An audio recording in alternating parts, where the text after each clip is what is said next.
ಅದೇ ಇಷ್ಟೊಂದು ಫೈಲ್ಸ್ ಇದೆಯಲ್ಲ, ನಿಮಗೆ ಏನ್ ತೊಂದರೆ ಆಯ್ತು ಅಂತ ಒಂಚೂರು ಹೇಳಿ.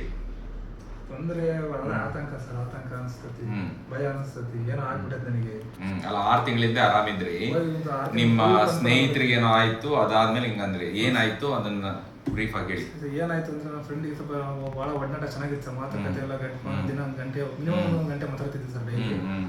ಆವಾಗಿಂದ ಏನಾಯ್ತು, ಅವರಿಗೆ ಸ್ವಲ್ಪ ಲೈಟಾಗಿ ಕಫ ಆಯ್ತು ಅಂತ ಹೇಳಿದ್ರು. ಆಮೇಲೆ ಅವ್ರಿಗೆ ಟಿವಿ ಆಯ್ತು, ಟಿವಿ ಸ್ಕಿನ್ ಟೆಸ್ಟ್ ಮಾಡಿದ್ರು, ಟಿವಿ ಬಂತು ಅಂತ ಹೇಳಿದ್ರು. ಅದನ್ನ ಕೇಳ್ಬಿಟ್ಟು ನಾನು ದಿನ ಮಾತಾಡಿದ್ದಲ್ಲ, ನನಗೂ ಸ್ವಲ್ಪ ಆ ಸಿಂಟಮ್ಸ್ ಬಂತು. ನನಗೂ ಟಿವಿ ಬಂದಿದೆ ಅಂತ ಹೇಳ್ಬಿಟ್ಟು ನೀವು ಇಷ್ಟೊಂದು ಹಾಸ್ಪಿಟ್ಲಿಗೆ ತೋರಿಸಿದ್ರ? ಎಲ್ಲ ತೋರಿಸ್ಕೊಂಡು ಇದು ಎಷ್ಟು 1 2 3 4 5 6 ಹಾಸ್ಪಿಟಲ್, ಇಲ್ಲಿ ಎಲ್ಲರೂ ಬೇರೆ ನೋವು ನನಗೆ ಸ್ಕ್ಯಾನಿಂಗ್, ಎಕ್ಸ್ರೇ ಎಲ್ಲದೂ ಮುಗಿದಿದೆ. ಎದೆ ನೋವು ಸ್ವಲ್ಪ ಎದೆಗೆ ಏನೋ ಸಮಸ್ಯೆ ಇತ್ತು, ಏನು ಸೊ ಅದೆಲ್ಲ ನಾರ್ಮಲ್ ಇದೆ ಅಂತ ಹೇಳಿದಾರ ಡಾಕ್ಟರ್ಸ್. ಆದ್ರೂ ನಿಮಗೆ ಅದು ಸಮಾಧಾನ ಆಗ್ತಾ ಇಲ್ಲ, ಮತ್ತೆ ಹೋಗಿ ಚೆಕ್ ಮಾಡಿಸ್ಕೊಳ್ಬೇಕು, ನನಗೆ ಏನಾಗಿದೆಯೋ ಇಲ್ಲೋ ಅಂತ, ಡಾಕ್ಟರ್ ಮಿಸ್ ಮಾಡಿದ್ದಾರೆ ಇದು ಬಹಳಷ್ಟು ಜನಕ್ಕೆ ಈ ತರ ಆಗುತ್ತಪ್ಪ.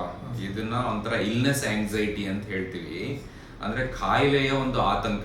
ಎಲ್ಲೋ ನನಗೆ ಈಗ ಯಾರೋ ನಿಮ್ಮ ಫ್ರೆಂಡಿಗೆ ಟಿವಿ ಆದ್ರೆ ನನಗೆ ಬಂದಿದೆ ಅಂತ ಹೇಳ್ಬಿಟ್ಟು ನಿಮ್ಗೆ ಅನಿಸ್ತಾ ಇತ್ತು. ಅದೇ ರೀತಿ ಒಬ್ರು ಮನೆಯಲ್ಲಿ ಅಥವಾ ಫ್ರೆಂಡ್ಸ್ ಯಾರಿಗೂ ಹಾರ್ಟ್ ಅಟ್ಯಾಕ್ ಆದ್ರೆ ನಮಗೆ ಆ ಥರ ಆಗ್ಬಿಟ್ರೆ, ಕ್ಯಾನ್ಸರ್ ಬಂದ್ರೆ ನಮಗೆ ಆ ಥರ ಬಂದ್ಬಿಟ್ಟಿದ್ರೆ, ಈ ತರ ರೋಗದ ಬಗ್ಗೆ ಅತಿಯಾದ ಆಲೋಚನೆ, ಚಿಂತೆ ಆಗುತ್ತೆ.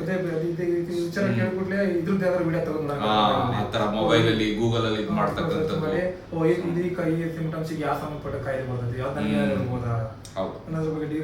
ಇದೆಲ್ಲ ಮೆದುಳಲ್ಲಿ ಇರ್ತಕ್ಕಂಥ ರಾಸಾಯನಿಕ ದ್ರವಗಳ ಕೊರತೆ, ಮತ್ತೆ ಬಾಡಿಯಲ್ಲಿ ಕಾರ್ಟಿಸೋಲ್ ಅಂತ ಒಂದು ಸ್ಟ್ರೆಸ್ ಹಾರ್ಮೋನ್ ಇರುತ್ತೆ.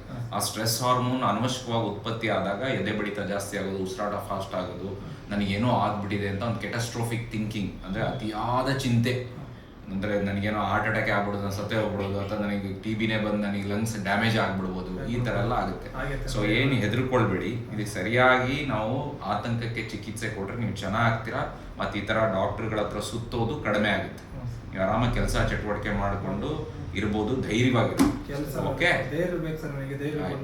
ಕೆಲಸ ಮಾಡ್ಬೇಕು ಅನ್ಸ್ಬೇಕು ಸರ್. ಡೆಫಿನೆಟ್ಲಿ ಆ ಥರ ಮಾಡ್ತೀನಿ. ಅದೇ ಎದೆಯಲ್ಲಿ ನೋವು ಬಂದಂಗೆ ಇದೆಲ್ಲ ಆಗುತ್ತೆ, ಊಟ ಸೇರಲ್ಲ, ಜೀವನನೇ ಬೇಡ ಅಂತ ಬೇಸರ, ಆ ಥರ ಎಲ್ಲ ಆಗುತ್ತೆ. 10 kg ಲಾಸ್ ಆಗುತ್ತೆ. ಇಲ್ಲ, ಚೆನ್ನಾಗಿ ಆಗ್ತಾರಪ್ಪ, ಧೈರ್ಯವಾಗಿರಿ. Okay, thank you.